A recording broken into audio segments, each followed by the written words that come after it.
ನಮಸ್ಕಾರ ಎಲ್ಲರಿಗೂ, welcome back to my vlogs. ಇದು ಒಣಗಾನೆ ಸೊಪ್ಪು ಅಂತೆ. ಇದು ಕೊಮ್ಮೆ ಸೊಪ್ಪು ಅಂತ ಹೊಲದಿಂದ ಕಿತ್ಕೊಂಡು ಬಂದಿದ್ರು.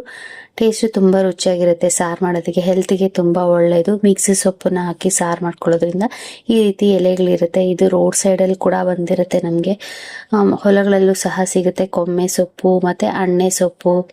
ಇದನ್ನ ಅಣ್ಣೆ ಸೊಪ್ಪು ಅಂತಾರೆ. ಈ ರೀತಿ ಉದ್ದುದ್ದ ಎಲೆಗಳಿರುತ್ತೆ. ಇದರಲ್ಲೇ 2 ತರ ಬರುತ್ತೆ. ಅಣ್ಣೆ ಸೊಪ್ಪಲ್ಲೂ ಸಹ ಅಣ್ಣೆ ಸೊಪ್ಪು ಮತ್ತೆ ಒಣಗನೆ ಸೊಪ್ಪು, ಕೊಮ್ಮೆ ಸೊಪ್ಪನ್ನ ಬಳಸ್ಕೊಂಡು ನಾನು ಇವತ್ತು ಸೊಪ್ಪು ಸಾರನ್ನ ಮಾಡ್ತಾ ಇದ್ದೀನಿ. ಟೇಸ್ಟ್ ಮಾತ್ರ ತುಂಬಾ ರುಚಿಯಾಗಿರುತ್ತೆ. ಹೊಲದ ಸೊಪ್ಪಾಗಿರೋದ್ರಿಂದ ಬೆಣ್ಣೆ ತರ ಇರುತ್ತೆ. ಬಾಯಲ್ಲಿಟ್ಟೆ ಕರಗೋಗ್ತಾ ಇರುತ್ತೆ. ಮುದ್ದೆಗೆ, ಅನ್ನಕ್ಕೆಲ್ಲ ತುಂಬಾ ರುಚಿಯಾಗಿರುತ್ತೆ. ಸೊಪ್ಪನ್ನ 1 2 3 ಸರಿ ವಾಶ್ ಮಾಡಿಕೊಂಡು ಅದಕ್ಕೆ 1 ಈರುಳ್ಳಿ, ಟೊಮ್ಯಾಟೊ, ಹಸಿಮೆಣಸಿನ್ಕಾಯಿ, ರುಚಿಗೆ ತಕ್ಕಷ್ಟು ಉಪ್ಪು, ಒಂದು ಸ್ವಲ್ಪ ಬೆಳ್ಳುಳ್ಳಿ ಹಾಕೊಂಡಿದ್ದೀನಿ. ಹಸಿಮೆಣಸಿನ್ಕಾಯಿ ಬೇಡ ಅನ್ನೋರು ಒಣಮೆಣಸಿನ್ಕಾಯಿ ಕೂಡ ಹಾಕೋಬಹುದು. ಸೊಪ್ಪು ಬೇಯಷ್ಟು ನೀರು ಹಾಕೊಂಡು ನಾನು ಇಲ್ಲಿ ಬೇಯಿಸ್ಕೋತಾ ಇದ್ದೀನಿ. ಸೊಪ್ಪು ಬೇಯೋವರೆಗೂ ನಾವು ಸಾಫ್ಟ್ ಆಗೋವರೆಗೂ ಬೇಯಿಸ್ಕೋಬೇಕು. ಟೊಮೆಟೊ ಮೇಲೆ ಸಿಪ್ಪೆ ಎಲ್ಲ ತಾನಾಗ್ತಾನೆ ಬರುತ್ತೆ, ಅದುವರೆಗೂ ಬೇಯಿಸ್ಕೋಬೇಕು. ಇದಕ್ಕೆ ನಾನು 1 ಹಿಡಿಯಷ್ಟು ತೊಗರಿ ಬೇಳೆನೂ ಕೂಡ ಹಾಕೊಂಡಿದ್ದೀನಿ. ತೊಗರಿ ಬೇಳೆ ನೀವು ಬೇಕು ಆದರೆ ಹಾಕೋಬೋದು. ಸೊಪ್ಪು ಚಟ್ನಿ ಆದರೆ ಹಾಗೇನೆ ಮಾಡ್ಕೋಬೋದು. ನಾನಿಲ್ಲಿ ಸೊಪ್ಪು ಸಾರಾಗಿರೋದ್ರಿಂದ ಒಂದು ಸ್ವಲ್ಪ ತೊಗರಿ ಬೇಳೆ ಹಾಕೊಂಡಿದ್ದೀನಿ. ತೊಗರಿ ಬೇಳೆ ಬೇಯೋವರೆಗೂ ನಾವು ಸೊಪ್ಪಿನ ಜೊತೆ ಬೇಯಿಸ್ಕೊಂಡಿದ್ದಾದ್ಮೇಲೆ ಅದು ಸೊಪ್ಪನ್ನ ಎಲ್ಲ ತೆಗೆದು ಸ್ವಲ್ಪ ತಣ್ಣಗೆ ಹಾಕಿಟ್ಟಿದ್ದೀನಿ. ತಣ್ಣಕ್ಕಾದ್ಮೇಲೆ ಮಿಕ್ಸಿ ಜಾರ್ ತೊಗೊಂಡು ಅದಕ್ಕೆ 1/4 ಚಿಪ್ಪಷ್ಟು ಹಸಿ ಕೊಬ್ಬರಿ, 1 ಸ್ಪೂನಷ್ಟು ಜೀರಿಗೆ ಹಾಕ್ಕೊಂಡಿದ್ದೀನಿ.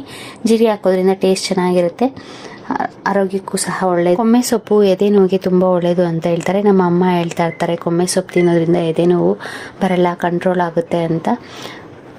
ಹಳ್ಳಿಗಳ ಕಡೆ ಆದರೆ ಕೊಮ್ಮೆ ಸೊಪ್ಪು, ಅಣ್ಣೆ ಸೊಪ್ಪು ಮತ್ತು ನಮಗೆ ಈ ಒಣಗನೆ ಸೊಪ್ಪು ಎಲ್ಲ ಸಿಗುತ್ತೆ. ಸಿಟಿಗಳಲ್ಲಾದರೆ ನಮಗೆ ಪಾಲಕ್ ಸೊಪ್ಪು, ಸಬ್ಬಕ್ಕಿ ಸೊಪ್ಪು ಆ ಥರ ಸೊಪ್ಪೆ ತುಂಬ ಕಾಣುತ್ತೆ. ನಾವು ಸಂತೆಗಳಿಗೆ ಹೋದರೆ ಸಂತೆಗಳಲ್ಲಿ ಇಟ್ಟಿರ್ತಾರೆ ಈ ಕೊಮ್ಮೆ ಸೊಪ್ಪು, ಅಣ್ಣೆ ಸೊಪ್ಪು ಎಲ್ಲ ಹೊಲದಿಂದ ತಂದು. ಸೀಸನ್ಗಳಲ್ಲಿ ನಮಗೆ ಅಣ್ಣೆ ಸೊಪ್ಪು ಹೊಲದಲ್ಲೆಲ್ಲ ಸಿಗುತ್ತೆ. ಅದನ್ನು ತೊಗೊಂಬಂದು ಈ ರೀತಿ ನಾವು ಸೊಪ್ಪು ಸಾರನ್ನ ಮಾಡ್ಕೋಬೋದು. ಟೇಸ್ಟು ತುಂಬ ರುಚಿಯಾಗಿರುತ್ತೆ.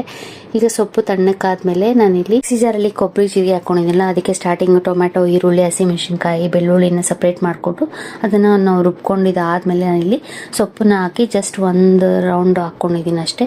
ಸೊಪ್ಪನ್ನ ರುಬ್ಕೊಂಡು ನಾವು ರುಬ್ಕೊಂಡಿರೋ ಕೊಬ್ಬರಿ ಪೇಸ್ಟು ಮತ್ತು ಸೊಪ್ಪನ್ನ ಮಿಕ್ಸ್ ಮಾಡಿಕೊಂಡು ರುಚಿಗೆ ತಕ್ಕಷ್ಟು ಉಪ್ಪು ಹಾಕಿ ನಾನೀಗ ಸ್ವಲ್ಪ ಗಟ್ಟಿಯಾಗಿ ಮಾಡ್ಕೊತಾ ಇದ್ದೀನಿ. ನಮಗೆ ನೀರು ಬೇಕು ಅನಿಸಿದ್ರೆ ಇನ್ನೊಂದು ಸ್ವಲ್ಪ ನೀರು ಹಾಕಿ ನಾವು ಕಾಯಿಸ್ಕೊಂಡ್ರೆ ಸೊಪ್ಪು ಸಾರು ರೆಡಿ ಆಗುತ್ತೆ. ಅಥವಾ ಸೊಪ್ಪು ಚಟ್ನಿ ಅಂತಲೂ ಕರಿಬೋದು. ಅಣ್ಣೆ ಸೊಪ್ಪಿನ ಸೊಪ್ಪು ಚಟ್ನಿ ತುಂಬ ರುಚಿಯಾಗಿರುತ್ತೆ. ಮುದ್ದೆ ಅನ್ನೋ ಜೊತೆಗೆಲ್ಲ ಟೇಸ್ಟು ತುಂಬ ರುಚಿಯಾಗಿರುತ್ತೆ. ಇದಕ್ಕೆ ತುಪ್ಪ ಹಾಕೊಂಡು ತಿಂತಾ ಇದ್ರೆ ಇನ್ನೂ ತಿನ್ನಬೇಕು ಅನಿಸುತ್ತೆ, ಅಷ್ಟು ಟೇಸ್ಟಿಯಾಗಿರುತ್ತೆ. ಸೊಪ್ಪು ಸಾರನ್ನ ಕಾಯಿಸ್ಕೊಂಡಿದ್ದಾದ್ಮೇಲೆ ನಾನು ಲಾಸ್ಟಲ್ಲಿ ಸಾಸಿವೆ ಒಗ್ಗರಣೆ ಮಾಡ್ಕೊತಾ ಇದ್ದೀನಿ. ಒಗ್ಗರಣೆ ಹಾಕಿ ಮಿಕ್ಸ್ ಮಾಡಿಕೊಂಡು ಇನ್ನೊಂದು ಕುದಿಸ್ಕೊಂಡ್ರೆ ಸೊಪ್ಪು ಸಾರು ರೆಡಿ ಆಗುತ್ತೆ. ಕೊಮ್ಮೆ ಸೊಪ್ಪಿನ ಸೊಪ್ಪು ಸಾರು ರೆಡಿ ಆಗುತ್ತೆ. ಇದಕ್ಕೆ ನಾನು ಕೊಮ್ಮೆ ಸೊಪ್ಪೆ ಜಾಸ್ತಿ ಹಾಕ್ಕೊಂಡಿದ್ದೀನಿ. ಅಣ್ಣೆ ಸೊಪ್ಪು ಮತ್ತು ಒಣಗನೆ ಸೊಪ್ಪನ್ನ ಸ್ವಲ್ಪ ಕಮ್ಮಿ ಹಾಕ್ಕೊಂಡು ಸಾರನ್ನ ಮಾಡ್ಕೊಂಡಿದ್ದೀನಿ. ಈ ರೆಸಿಪಿ ನಿಮ್ಗೆ ಇಷ್ಟ ಆದರೆ ಲೈಕ್ ಮಾಡಿ, ಶೇರ್ ಮಾಡಿ, ಸಬ್ಸ್ಕ್ರೈಬ್ ಮಾಡಿ. Thank you.